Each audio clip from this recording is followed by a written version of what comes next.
Graças a Deus, mais uma quinta-feira na presença do nosso Deus, apesar ainda das dificuldades que estamos atravessando, Covid-19, mas estamos felizes com o Senhor, caminhando com Ele, batalhando por Ele e andando com Ele. E o Senhor está sempre conosco. A palavra de Deus diz que Ele não nos abandona e que aquele que vai a Ele, jamais Ele lança fora.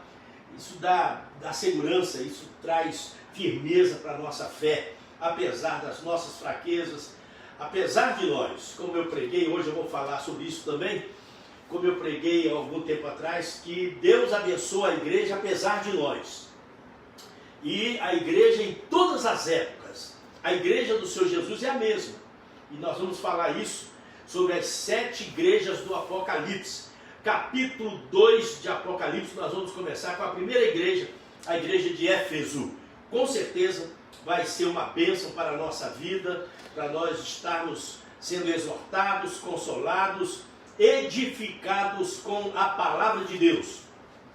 Quero, antes de meditar com vocês na palavra, quero cantar uma música também antiga, tradicional, que fala sobre o Senhor. Eu cantei na quinta-feira passada, cantei sobre o seu maravilhoso olhar. Então Deus olhou para Pedro e Pedro chorou amargamente, Pedro se converteu ao Senhor. O Senhor também toca, o Senhor tocou no leproso, o Senhor, sabe, a mulher tocou na orla dos vestidos de Jesus e foi curada, os leprosos foram curados quando Jesus tocou. O leproso disse: se tu queres, tu pode me tornar limpo. Jesus disse: quero, e tocou nele, e ele foi curado. E o Senhor tocou na minha vida, tocou na sua vida também. Você conhece a música? Você vai cantar comigo essa música bonita.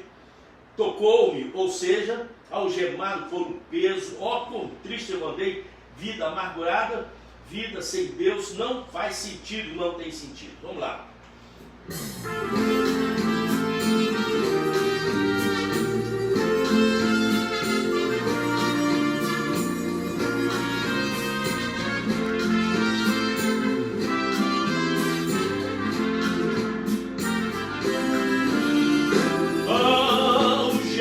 Por um peso, oh, quão triste eu andei, até sentir a mão de Cristo. Não sou mais como era, eu sei. Tocou-me, Jesus tocou-me, de paz Ele encheu meu coração. Quando o Senhor Jesus me tocou, livrou-me da escuridão.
em todos, mas muitos não se permite que ele o toque. E ele respeita, né? O Senhor respeita o nosso livre-arbítrio, o nosso sim, o nosso não. Eu quero, eu não quero. Então Deus respeita. Ele não vai obrigar ninguém, ele não vai fazer nada sem o seu consentimento. Palavra de Deus hoje. Nós vamos orar, mas abra aí a sua Bíblia. Apocalipse capítulo 2. As 7 igrejas da Ásia. Vamos orar. Bendito seja o teu nome, Senhor. Estamos diante da tua presença magna, soberana, e nós estamos em contrição, sabendo que nós precisamos do Senhor, sabendo que os nossos pecados só serão perdoados se o Senhor tocar em nós, se o Senhor nos livrar, nos limpar. A nossa fé só será estabelecida firmemente se nós olharmos para o Senhor, autor e consumador da mesma. Da mesma forma, o Senhor é o Deus que tem prazer em nos abençoar, em nos curar, em repreender o mal, abençoar os lares, abençoar as vidas, os casais, as crianças. Nós sabemos que o Senhor é um Deus que se interessa pela família. Que a graça do Senhor esteja sobre nós nesse momento de meditação, de devoção, em cada lar, em cada coração. Que a nossa mente possa reter, possa absorver tudo aquilo que o Senhor tem para nós nessa tarde. Que assim seja. Em nome de Jesus oramos. Amém. Vamos falar sobre as 7 igrejas. Vamos começar hoje. Eu não sei quando é que a gente termina, mas vamos continuar. Mesmo quando a gente voltar aos nossos cultos no templo, nós vamos continuar fazendo a live para que as pessoas em casa possam ouvir a palavra e difundir.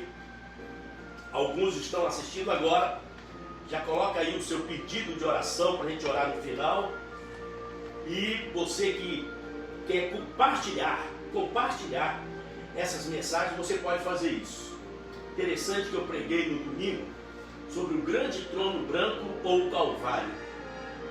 E alguém mandou uma mensagem dizendo que eu havia pregado lá no bairro do Jardim Bandeirantes, em Londrina, em 88, por aí, 88, que eu preguei sobre o grande trono branco ou o Calvário. Aí a Marta disse: você pregou lá no Jardim? Com certeza, porque é sermão meu antigo, é canteiro, e eu vou lá e vou colher os sermões antigos para pregar. Também não é a primeira vez que eu falo sobre as 7 igrejas. Mas nós temos aqui as 7 igrejas da Ásia. Uma das coisas interessantes sobre as 7 igrejas é que o Senhor Jesus, que ditou as cartas para João escrever as 7 igrejas, tem três propósitos em cada carta. Propósito de elogiar. O Senhor Jesus elogia o anjo da igreja, o pastor da igreja. O Senhor Jesus protesta contra os erros de cada igreja. Apenas a igreja de Esmirna e a igreja de Filadélfia não tem erros crassos. O pecado, a heresia também, a igreja de Éfeso também não tinha. E o Senhor protesta, mas o Senhor também corrige. É correção. É elogio, é protesto e é correção. Capítulo 2. Deixa eu só falar uma coisa aqui antes de ler a palavra. Que eu li uma certa vez e marquei aqui na minha Bíblia.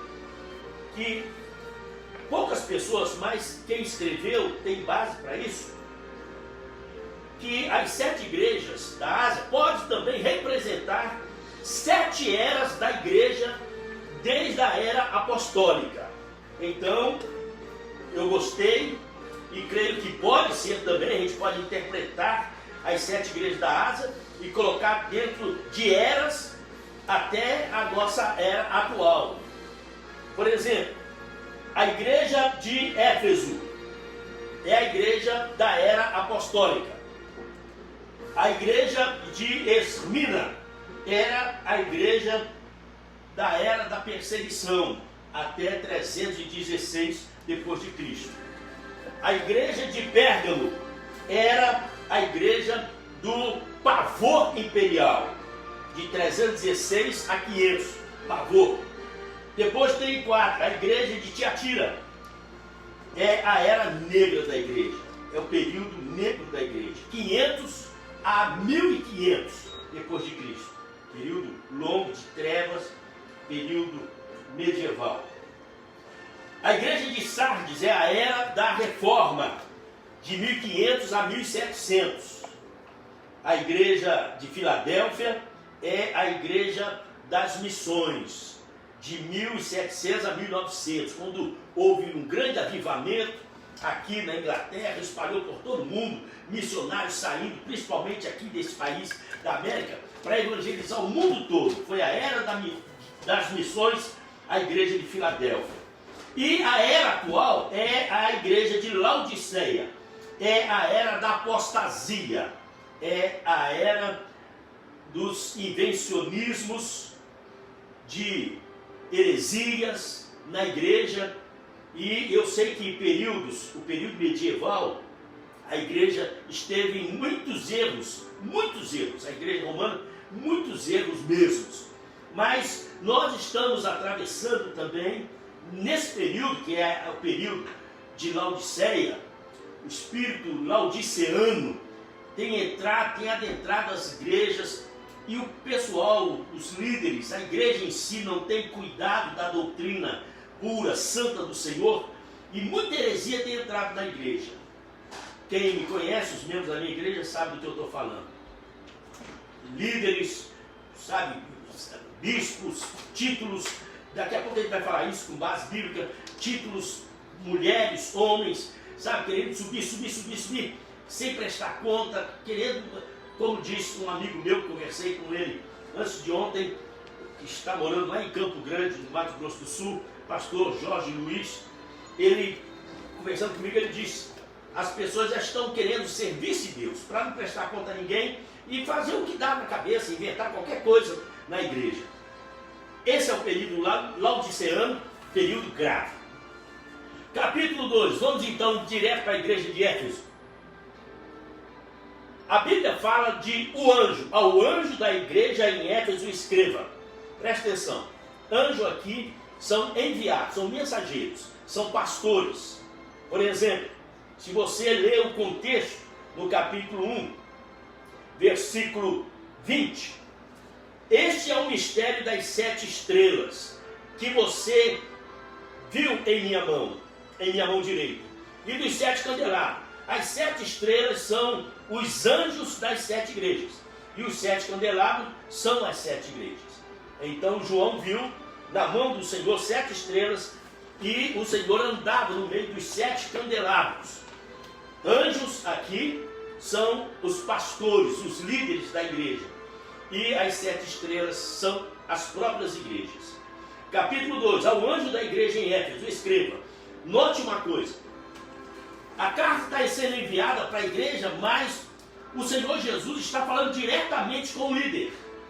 Todas as vezes que eu leio as 7 cartas das 7 igrejas do Apocalipse, eu começo a pensar em mim mesmo. Ao anjo da igreja que está em Bethlehem, o anjo da igreja que está lá em Fairview, New Jersey, sou eu. E normalmente a igreja é o retrato do pastor. Se é dedicado à palavra, se é dedicado à doutrina santa, sem ficar quem nem ir além da palavra, a igreja caminha com ele nesse patamar, nesse nível de procurar a doutrina verdadeira da palavra de Deus. E quando a pessoa não tem cuidado com a doutrina da palavra de Deus, eu não estou falando de usos e costumes, eu estou falando da doutrina sobre Deus, sobre o Senhor, sobre a encarnação do Senhor Jesus, ressurreição, sobre os dons espirituais, essas coisas todas que a palavra de Deus mostra com clareza, nós precisamos entender. Tal pastor, tal ovelha. Tem um sermão que eu preguei baseado lá em Osés que diz isso: tal sacerdote, tal povo, tal pastor, tal ovelha. Aí diz, escreve o quê? Estas são as palavras daquele que tem as 7 estrelas em sua mão direita e anda entre os 7 candelabros de ouro.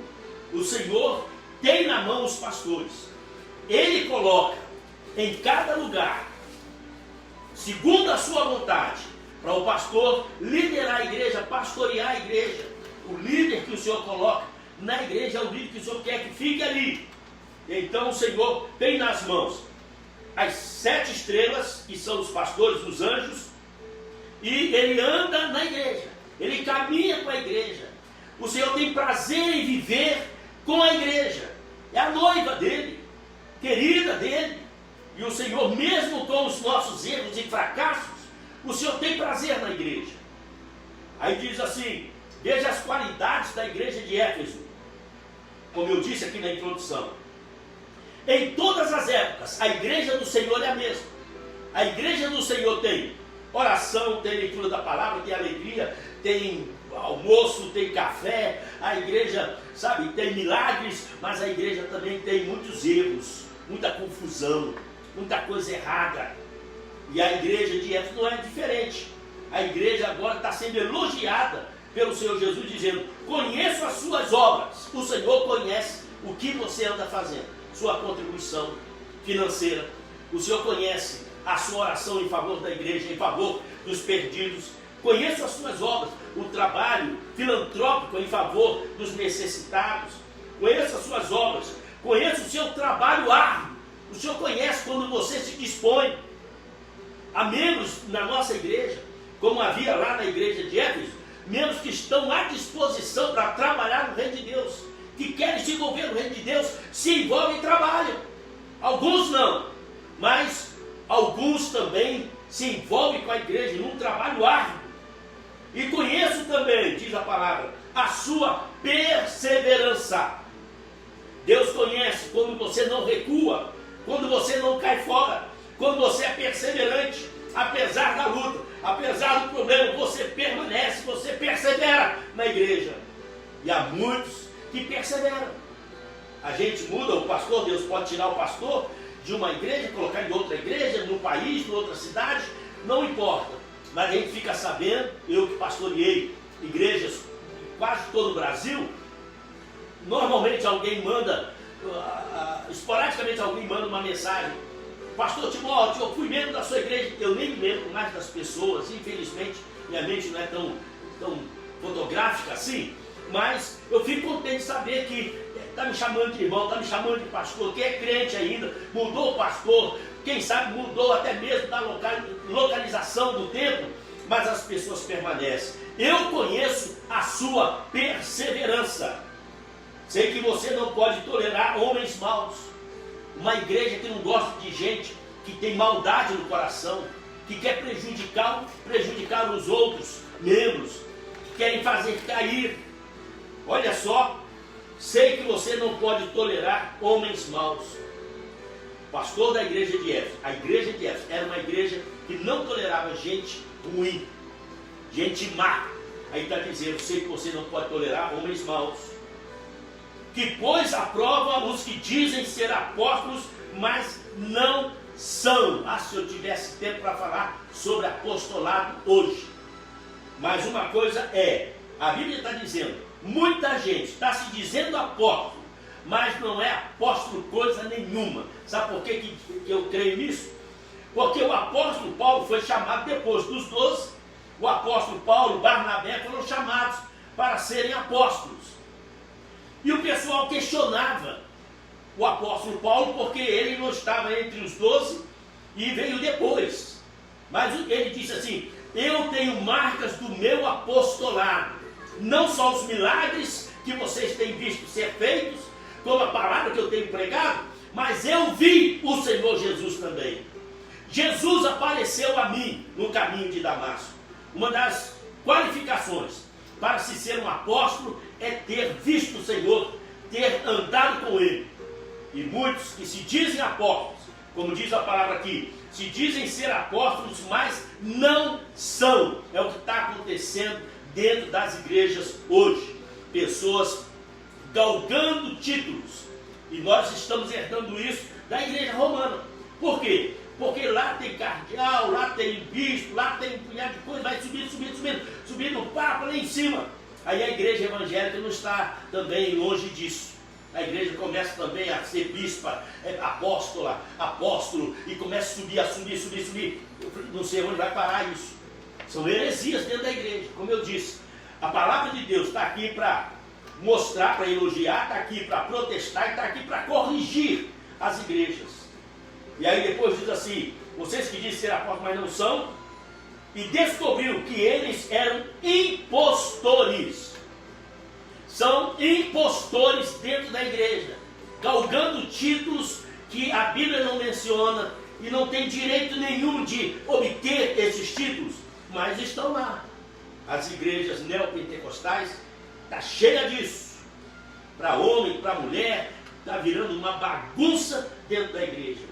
Mas na igreja de Éfeso, na primeira igreja, aqui no Apocalipse, a igreja de Éfeso, também tinha esses problemas.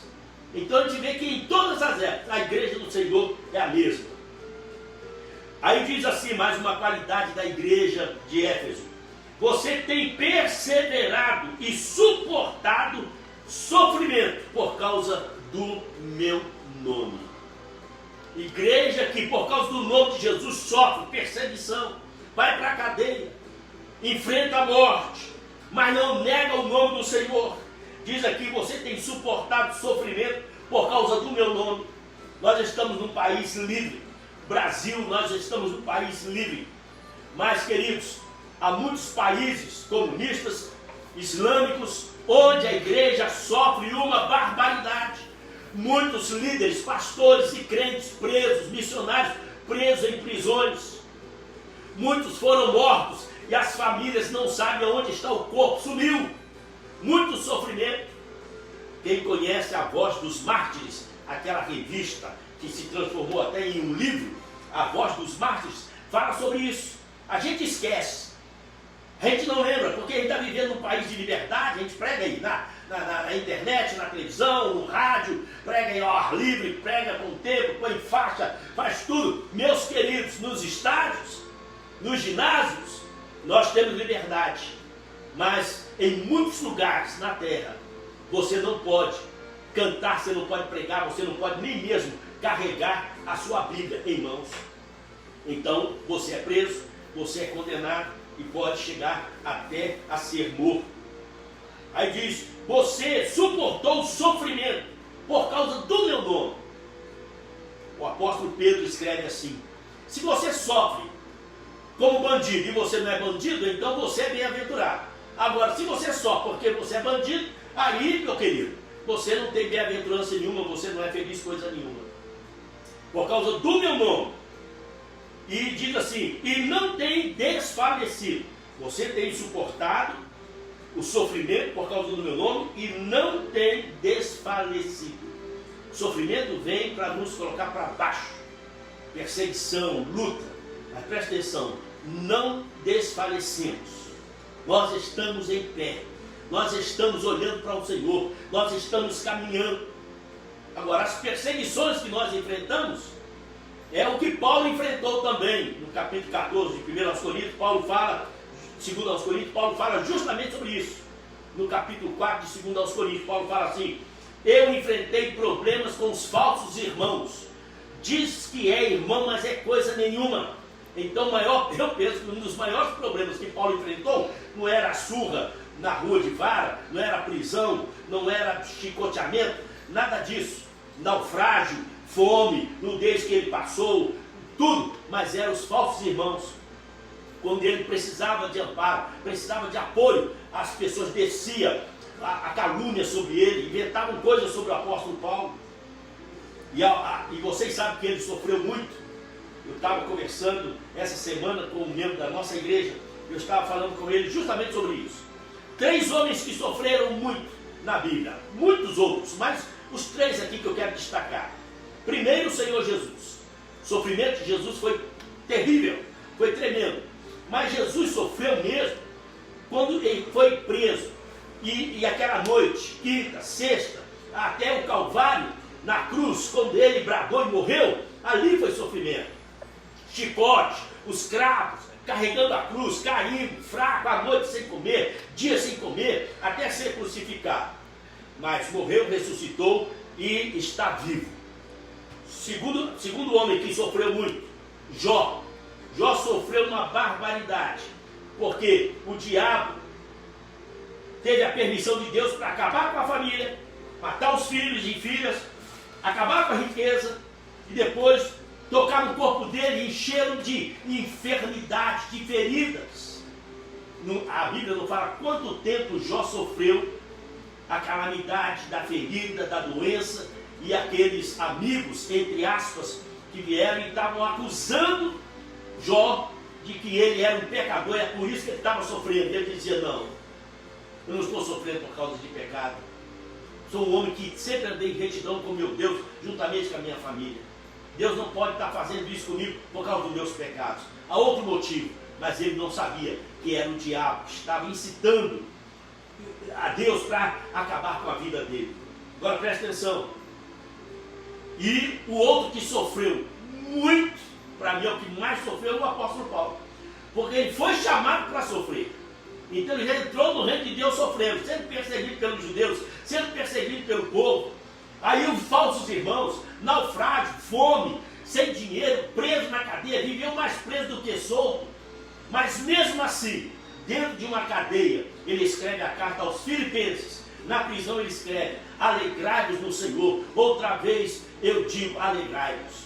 Aí no final ele termina com aquele texto lindo que nós conhecemos: combati o bom combate, acabei a carreira e guardei a fé. Agora só me resta a coroa da vida, que o Senhor me dará, tanto a mim como a todos quantos amam a sua vinda. Ele está sendo decapitado, mas está dizendo: combati o bom combate. Que coisa, hein? Aí aqui na igreja de Éfeso, você não tem desfalecido. Tribulação não tira crente do rumo. Problemas não tira crente do rumo. Quem sabe até firmam mais em Deus. Todas as vezes que a igreja enfrentou perseguição, tribulações, a igreja foi muito mais fervorosa, é muito mais fervorosa. É só olhar para a China e outros lugares por aí. Agora vem o protesto, vem agora a correção. Contra você, porém, tenho isto. Tinha que ter um problema, né? Tenho isto. Você abandonou o seu primeiro amor. Você abandonou o seu primeiro amor. A igreja estava trabalhando? Está dizendo aqui, trabalho árduo. A igreja estava fazendo obras? Estava fazendo obras. A igreja estava tirando a heresia de dentro, os apóstolos que diziam apóstolos e não eram. A igreja está com muito. Só que a igreja abandonou o primeiro amor. E quem está falando isso sabe. Então, muitas das vezes, nós estamos trabalhando arduamente na igreja, mas nós não estamos fazendo com o nosso coração cheio de amor pelo nosso Deus. Presta atenção nisso. Você abandonou o primeiro amor. Antigamente fazia por amor, agora está trabalhando, continua trabalhando, mas o amor já não é o mesmo.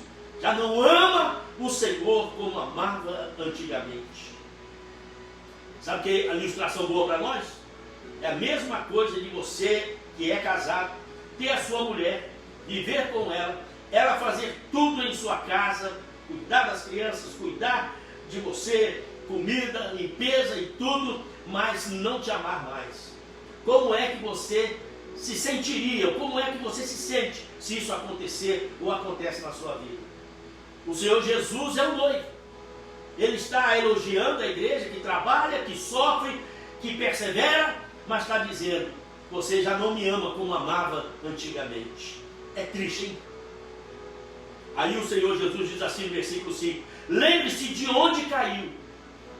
Teve uma época, teve uma causa disso, causa e efeito. Teve uma causa que fez você ficar frio, desanimado, frustrado. Lembre-se de onde você caiu. Arrependa-se. Olha, e nós sabemos quando é que nós começamos a nos esfriar com Deus, com a igreja, com a palavra. Arrependa-se e pratique as obras que praticava no princípio. obras de amor, obras com amor, alicerçada no amor. Em 2 Coríntios capítulo 16, versículo 14, se não me foge da memória, diz assim: fazei tudo com amor. Versículo desse tamanho. Façam tudo com amor. Façam tudo com amor. Repita aí. Façam tudo com amor. Eu coloco isso na escala do café, da limpeza da igreja. Façam tudo com amor. Então, comece a praticar as obras, mas daquela maneira. Eu gostava como você fazia, me amando. Com amor. Não com cara feia. Não na obrigação de coisa. Não, faça com amor. Estou fazendo porque é para o reino de Deus. O apóstolo Paulo, escrevendo aos Coríntios, ele disse: o trabalho de vocês não é vão no Senhor. O que você está fazendo, Deus está notando. A recompensa vem. Por tudo aquilo que você fizer com amor, a recompensa vem. Não para mostrar para os homens, mas para agradar o Senhor. Aí diz assim, agora, a correção. Se você não se arrepender e não voltar ao primeiro amor, se você não se arrepender, virei a você e tirarei o seu candelabro. Eu vou acabar com a igreja. Eu vou retirar o candelabro do lugar dele. Agora, presta atenção. A igreja de Éfeso não existe. A cidade de Éfeso já não existe mais. O que existe lá é um monumento para o apóstolo João, chamado Agasalute, que é uma imagem dele, locais, tipo um museu arqueológico, onde as pessoas vão lembrar que o apóstolo João foi bispo, foi pastor da igreja de Éfeso. E agora ele recebe essa carta de Jesus e escreve a igreja de Éfeso, na ilha de Patmos. Então eu vou tirar o candelabro, vou retirar, vou mover. Acabou a igreja. Já não existe nem a cidade mais. Mas há uma coisa a seu favor. Oh, aleluia por isso. Nosso Deus é justo. Há uma coisa a seu favor. Você odeia as práticas dos nicolaítas, heresia da braba. A maioria dos comentaristas diz que nicolaítas é uma doutrina, uma heresia que veio de Nicolau, um dos 7 que cuidavam das mesas das viúvas, em Atos 7. Então Nicolau, alguns creem que Nicolau fundou uma seita herética e estava difundindo isso nas igrejas, principalmente libertinagem. Já que nós somos livres, nós podemos pecar, a graça de Deus nos supera, a graça de Deus é maior que os nossos pecados. Aí você tem liberdade de Deus para pecar. Já pensou? Isso estava adentrando a igreja. Você odeia as práticas dos nicolaítas, como eu também as odeio. Nós temos liberdade em Cristo, mas não para libertinagem. Nós temos liberdade em Cristo para vivermos em santidade, dentro dos princípios, das leis, os mandamentos do Senhor Jesus, não do Antigo Testamento, do Senhor Jesus. Agora diz assim: aquele que tem ouvidos, ouça o que o Espírito diz às igrejas. Ouvidos.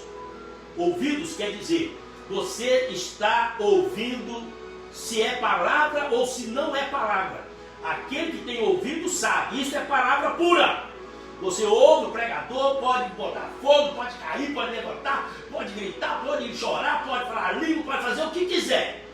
Se ele não estiver pregando a palavra, você tem que ter ouvido aguçado para dizer: isso é emoção, isso é apenas emoção. Às vezes alguém manda achando que é certo e é errado. Às vezes coisas bonitas, nem tudo que reluz é ouro. Aí manda coisa bonita, você fala: ah, que coisa bonita, fica emocionado. E é doutrina budista, é doutrina de shintoísmo, de reencarnação, de Allan Kardec, de um punhado de coisa aí, tudo do demônio. E as pessoas ficam emocionadas. Graças a Deus, Deus tem nos dado ouvido para ouvir, para ver e falar: isso não é de Deus. É bonito, mas não é de Deus. Porque o diabo também, ele pode se transformar em anjo de luz, diz a palavra, e fazendo os seus mensageiros labaredas de fogo. Coisa não é mole não. Veja só: aquele que tem ouvidos, ouça o que o Espírito diz às igrejas.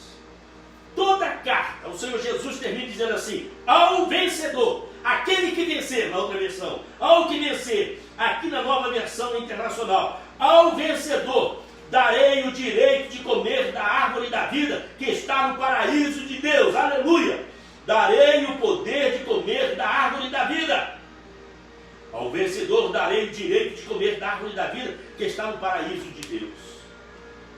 Lá no jardim do Éden tinha a árvore da vida, a árvore da ciência do bem e do mal, não toque nem coma, e da árvore da vida podia comer, mas acontece que Adão e Eva caíram, o diabo fez com que eles comessem da árvore da ciência do bem e do mal, o homem caiu, aí o Senhor, sabe o que o Senhor fez? O Senhor falou assim: eu vou ter que tirar o homem do jardim do Éden, e vou ter que preservar a árvore da vida para que ele não coma. Capítulo 3 de Gênesis, depois da queda, capítulo 3, versículo 22. Então disse o Senhor Deus: agora o homem se tornou como um de nós, conhecendo o bem e o mal. O homem não conhecia o mal, só conhecia o bem. Conhecendo o bem e o mal, não se deve, pois, permitir que ele tome também do fruto da árvore da vida e coma, e viva para sempre. Por isso o Senhor Deus o mandou embora do jardim do Éden, para cultivar o solo do qual fora tirado.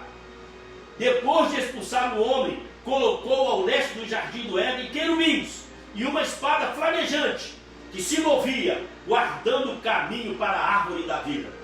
Em Adão nós perdemos a árvore da vida. Em Adão nós perdemos a vida eterna.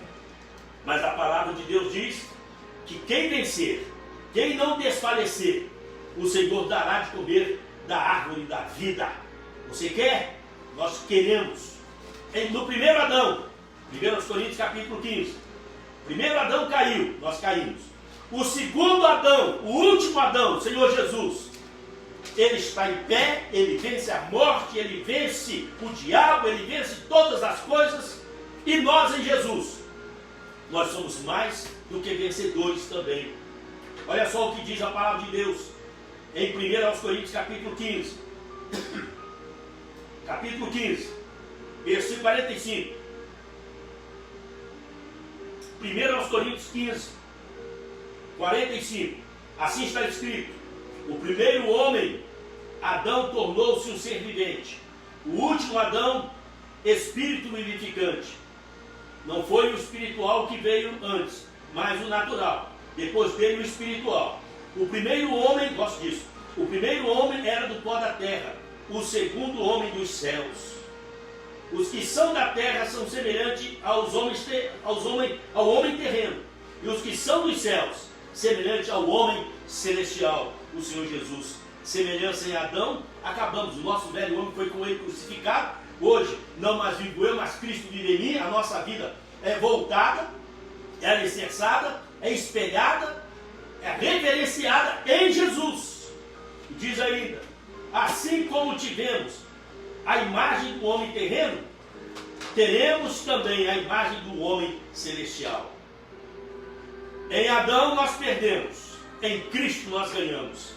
E a Bíblia está dizendo, Jesus dizendo aqui para a igreja de Éfeso: ao que vencer, eu darei de comer da árvore da vida que está no paraíso de Deus. Paraíso de Deus, sabe onde é? Aqui na terra, no paraíso de Deus, o jardim do Éden. O Senhor agora volta a nos dar a terra, volta a nos dar tudo aquilo que Adão perdeu, entregou a terra de mão beijada para Satanás. O Senhor Jesus é o nosso irmão mais velho, ele chega e compra tudo de novo e vai entregar em nossas mãos, e nós vamos reinar com ele para todo sempre. Bem-aventurado, como eu preguei aqui na semana passada, na quinta-feira, as 7 bem-aventuranças apocalípticas, as 7 bem-aventuranças no Apocalipse. E lá em Mateus capítulo 5 diz: bem-aventurados os mansos, porque eles herdarão a terra. Mas olhe comigo agora, a Bíblia diz: se 2 ou 3 concordarem acerca de alguma coisa, aqui na terra será concordado nos céus. O que vocês, já preguei isso aqui, o que vocês ligarem aqui na terra será ligado nos céus. Jesus disse para Pedro: Pedro, tu és pedra, e eu te digo, o que você ligar aqui na terra será ligado nos céus. Mas não é só Pedro, a igreja também, um pouquinho na frente, no capítulo 18 de Mateus: o que vocês ligarem será ligado nos céus. Eu e você, corrente de fé, creia no Senhor Jesus, no nome do Senhor Jesus, há poder no nome do Senhor. Deus, nós temos os nomes que na nossa lista de oração guardamos, caminha conosco, para nós não esquecermos dessas pessoas, desses irmãos que estão se recuperando, que estão enfermos, que estão batalhando pela fé evangélica, mas Senhor, que tem enfrentado dificuldades em casa, enfrentado dificuldades espirituais, materiais, físicas. Pedimos a Tua graça sobre a vida de cada um que está nos ouvindo e nos assistindo agora. Pedimos a bênção do Senhor sobre a Tua igreja, aqui, lá em New Jersey, que o Senhor possa nos dar sabedoria para nós voltarmos animados, fortalecidos, mas cuidadosos e glorificarmos o nome de Jesus como temos feito durante toda a nossa vida, durante essa quarentena. Que o Senhor continue nos abençoando, que o Senhor continue com as suas mãos estendidas sobre nós, a sua boa mão sobre nós. É o que nós queremos, é o que nós precisamos, e nós oramos em nome de Jesus, o nosso Deus. Assim seja. Amém. Amém, querido? É o seguinte, fique atento aí, quinta, domingo tem mais, vamos pregar a palavra de Deus no domingo, então convide seus parentes e amigos para assistir, compartilhe o nosso vídeo aí, pode pregar minhas mensagens, não tem problema, já não é minha mesmo, é do Senhor, é palavra pura. Que Deus vos abençoe abundantemente. Um abraço, fique ligado.